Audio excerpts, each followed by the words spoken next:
We must look at other societies out there as to what often happens in these cycles. Yeah. When we outsource our thinking and outsource what we should be doing for ourselves in making sure that our communities are taken care of, somebody else is coming in and they're going to tell us what to do. Exactly. And it's going to happen.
And quite frankly, What do we want to be known for?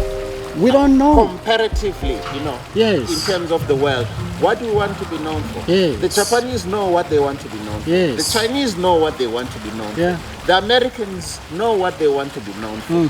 What is it that we want to be known Yeah. for as South African community, and in particular the black majority? The Afrikaners know what they want to be known for. Yeah. I would like to believe that even the Indians, the Jews and all that, they know what they want to be known for, hence the things that they're doing.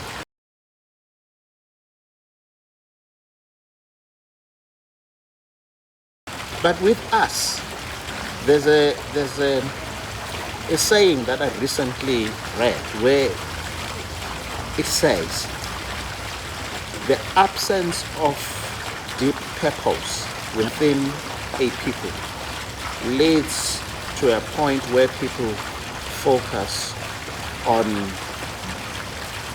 nice things. Yes. Nice things, partying, Yes. drinking, Pleasure. Yeah.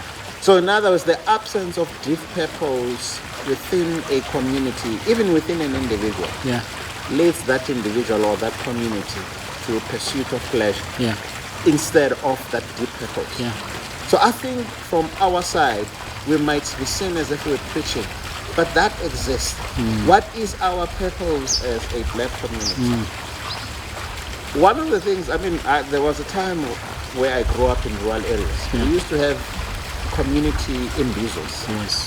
where, for instance, you'd find that there would be discussions in terms of how to sort of make sure that the community prospers. Yeah. And in some instances, there was the plowing of fields, where you would find that families would even club together and bring, spans of oxen Yeah. together Yeah. to be able to plow each other's fields and all the stuff. Yeah. So the spirit of Ubuntu, as we normally talk about, really existed. So there was purpose in terms of Yes. that. Listen, our purpose is to make sure that we survive Yeah. as a community. Yes. The spirit of Ubuntu brings us together. Yeah. Unfortunately, that is gone. Yeah. We are a highly individualistic society right Yeah. now. Where, for instance, I look and take care of my own. And this has made it easy for other people to come between us and divide us. Yeah.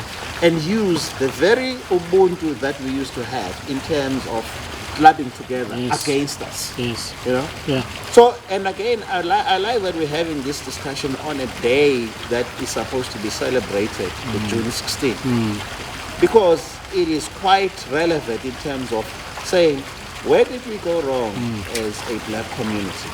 How can we make sure that we bring back that which can still unite us and make us a community that has got deep sense of purpose? Yeah.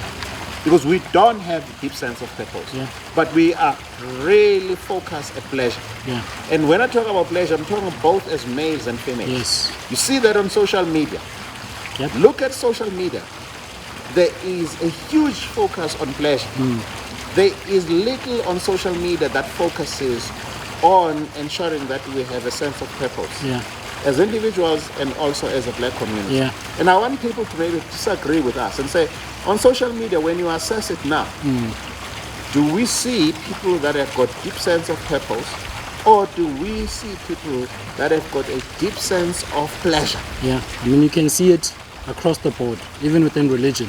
The religious organizations that seem to thrive, led by so-called prophets, charlatans who tell people lies, and knowingly so and intentionally so. But because people want to believe, people want magic. I often say South Africans are gamblers, you know, just generally speaking. Like, if I tell you that you're gonna make a quick buck, you're bound to give me money. Instead, if I tell you, let's invest in the space and see where we take it, you know, and tell you that there's potential risk that we might lose on the journey, but this is where we are headed. You want me to tell you lies? You're gonna give me all the money, and that's what these charlatans have done to our society, and this is why they thrive. They've been chased out in some of the communities that they come from in other countries, but when they get here, they often say that South Africa is the land of milk and honey. It's because we believe anything, and we're just relaxed. We've got no sense of direction and purpose in terms of where we are headed. So regardless of where we look at it, like somebody will argue and say, no, there's spirituality and religion, even all the new rising spiritual movements that we're seeing across social media. There's a lot of charlatans. There's a lot of people who are just in it for themselves and to mislead people because they can. And they realize how gullible as a society we are.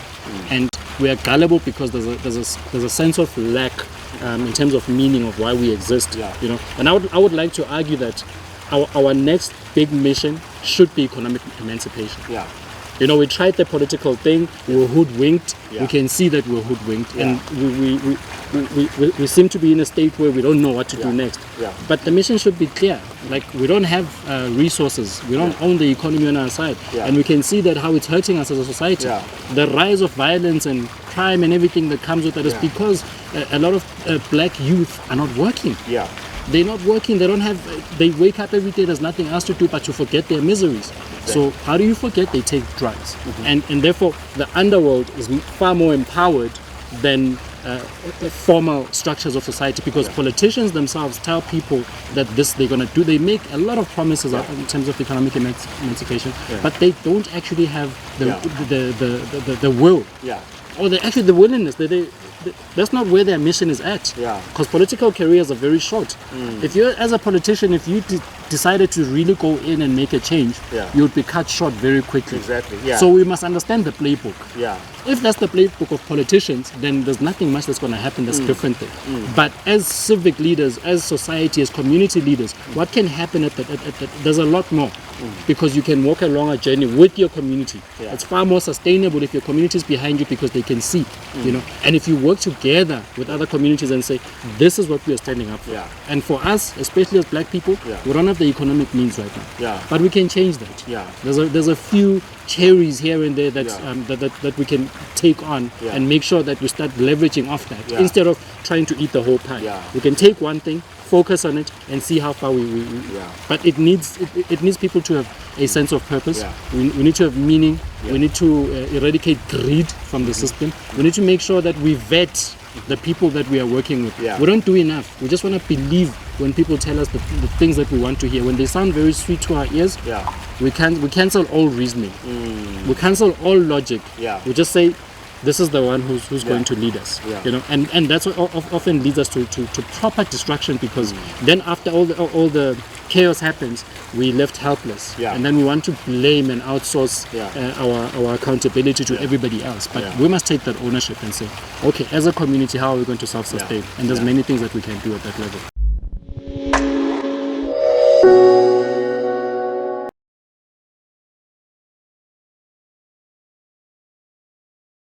Let's take this discussion to the complexities of media in terms of the rot that we find in terms of our society.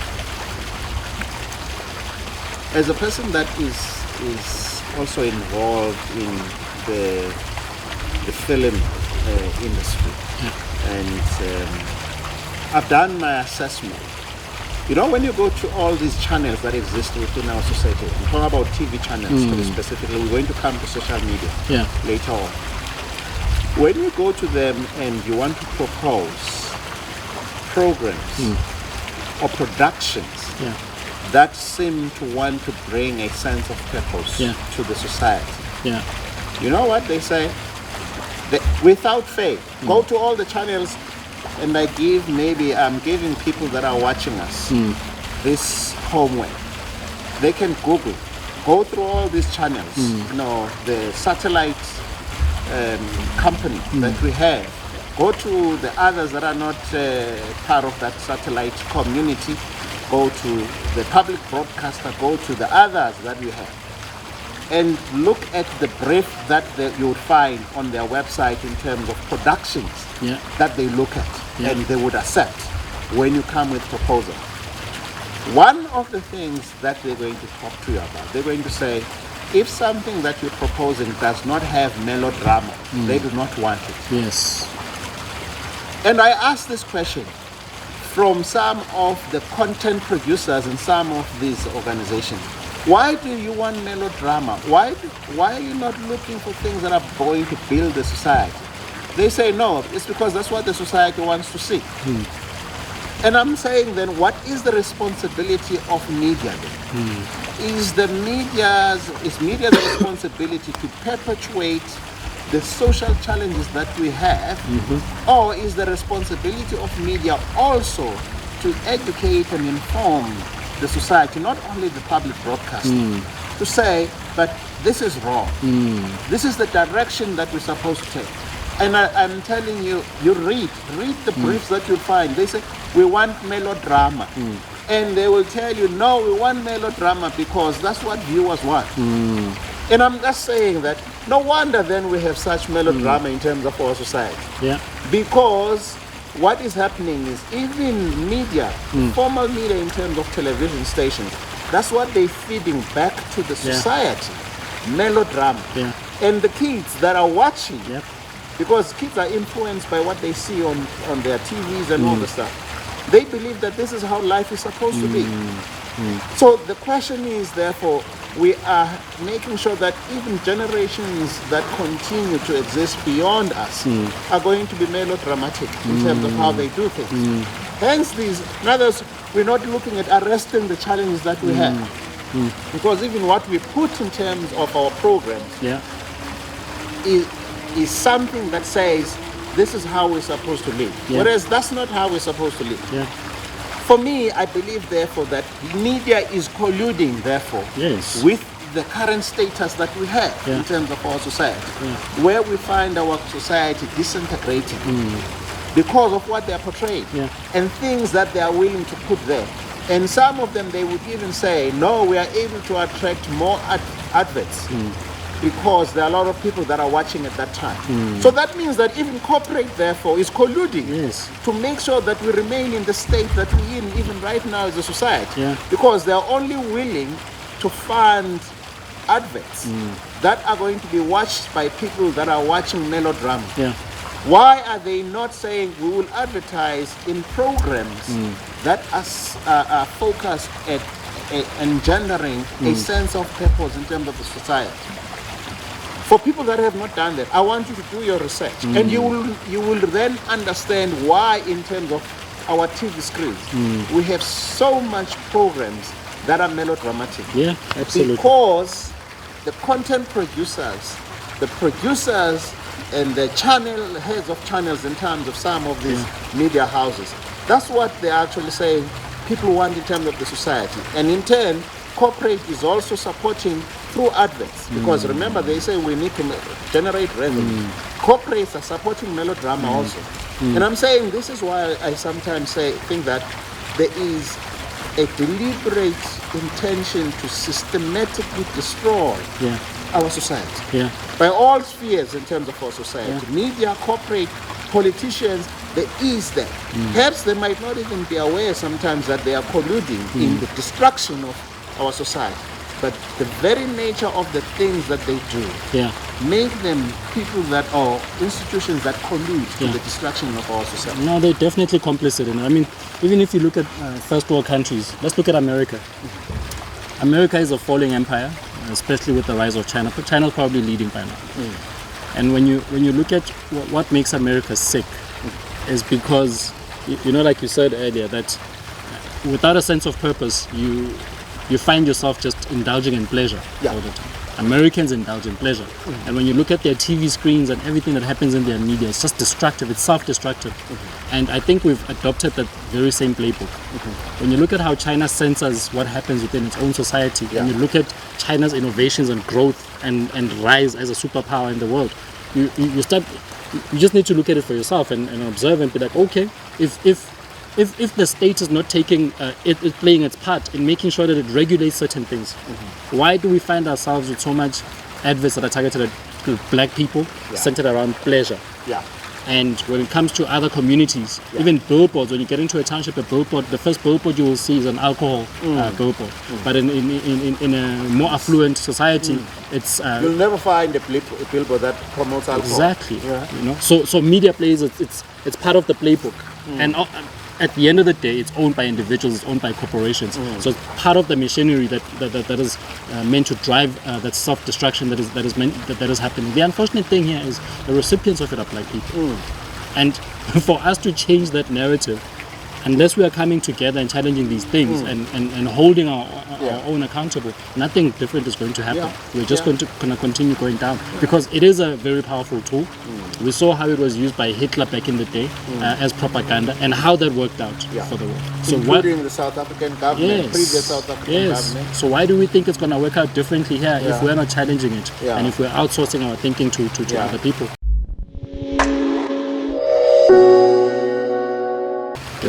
I think so. I mean, the head and the people that own some of these TV channels, I think this is a challenge that we need to put up to them and say, listen, yes, I mean, we're not saying have boring programs and all the stuff. We know that you do need to have excitement and all the stuff. But our lives are not just based on pleasure. Our lives are supposed to be based also on a sense of having purpose in life. We want our kids to have a sense of purpose.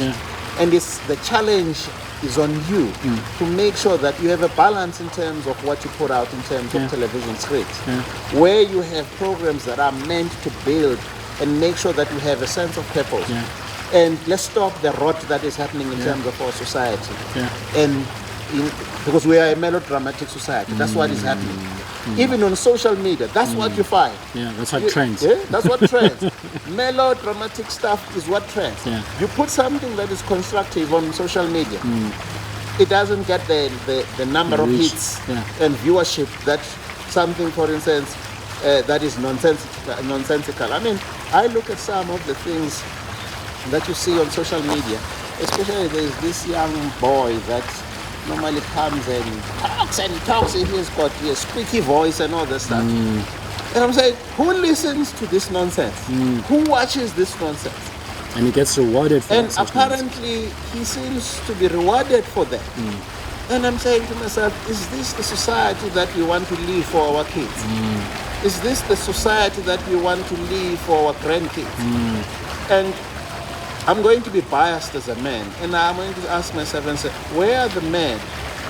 Because men, in terms of previous societies that we had as black people, would stand up, they would say, this is not taking us forward.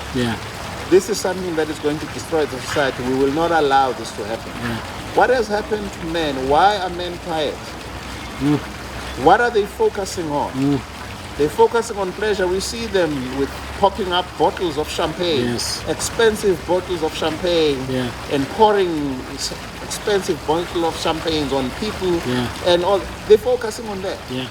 Which then says to me, we no longer have men in terms of the society in the true sense of men. We have males who are in pursuit of pleasure. They are not in pursuit of a deep sense of purpose, because that's what men do. They actually take care of lineage and make sure that, for instance, there's lineage, and in terms of the society, we have a society that, for instance, grows, and that can still be distinct and be able to be seen as this distinct society. We as a black community right now, I don't know as to what is it that makes us unique really. What makes us to be a community even people from outside the country that would say, let me visit South Africa to go and learn culture. Because we no longer have that. We no longer have that. All we're selling is pleasure. We're selling pleasure. That's all we do. And I'm thinking that unless we change things, perhaps we are likely to sort of be destroyed as a society. And other people, like you're saying, from other communities will come in and take over.